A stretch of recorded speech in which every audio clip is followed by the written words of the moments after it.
Hello everyone, my name is Mansa. Now I'm going to explain about one of the most important concepts in Java, that is tail recursion. Before we get to know about this concept, we should know what recursion is. By the end of this presentation, you will learn what recursion is and why tail recursion is faster and more efficient than the normal recursion. Now let's begin by understanding what recursion is. Recursion is a method where a function calls itself to solve a problem. Imagine you are standing between two mirrors. Your reflection goes on forever. This is just like a recursion, where function keeps calling itself again and again until a specific condition is met. In programming language, we use recursion when a problem can be broken down into smaller subproblems. How does recursion works? In recursion, we have two important parts, that is base case and recursive case. Base case is where the condition stops. Without base case, the function would keep calling itself forever, which causes an error. Recursive case, this is a part where function calls itself repeatedly with a smaller problem until it reaches the base case. Without these two, recursion won't work properly. Now let's talk about tail recursion. A tail recursive function is a recursion where the last operation is recursive call. It makes it more faster and more memory efficient. Let's see the difference between normal recursion and tail recursion. In normal recursion, function calls itself with pending operations after recursion, whereas in tail recursion, function calls itself and completes all operations before the next call. In normal recursion, recursive call is not the last statement, whereas in tail recursion, recursive call is the last statement. Normal recursion uses more memory, but the tail recursion uses less memory. Because normal recursion keeps the track of all previous steps, but tail recursion immediately passes the result forward and does not store extra data. Now let's understand this with a simple code. Here is the code code to calculate factorial of a number. Here the execution will be started from the main block. It calls factorial of 4.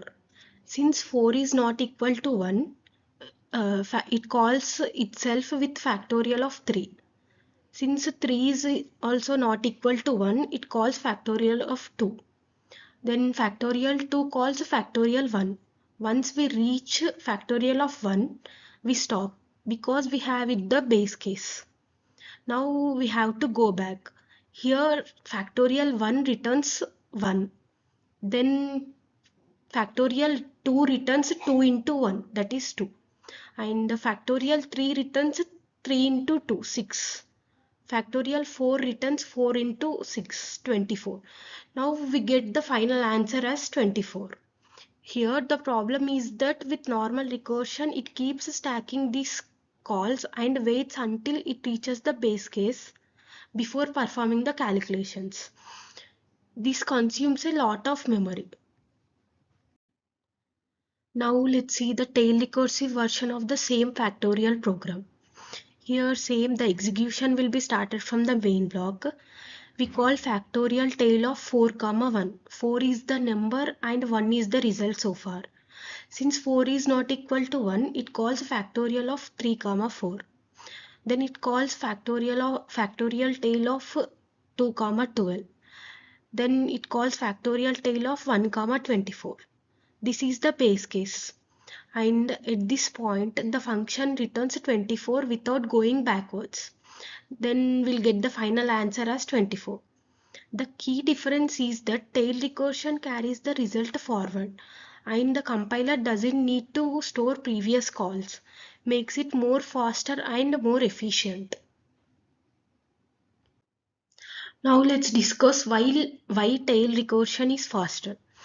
In normal recursion, each call waits for the next call to finish. The program keeps track of all previous calls using more memory. But in tail recursion, there is no waiting. Each call immediately passes the result. The Java compiler can reuse memory for each functional call. Then it makes it more faster and efficient. This is especially used when dealing with large numbers or deep recursion because it prevents stack overflow errors. So let's make a quick summary. In simple terms, recursion is when a function calls itself to solve a problem, whereas tail recursion is a special type of recursion where the recursive call is the last operation, making it faster and more efficient. Understanding this difference helps us to write code better and optimize. So this is about recursion and tail recursion. Thank you.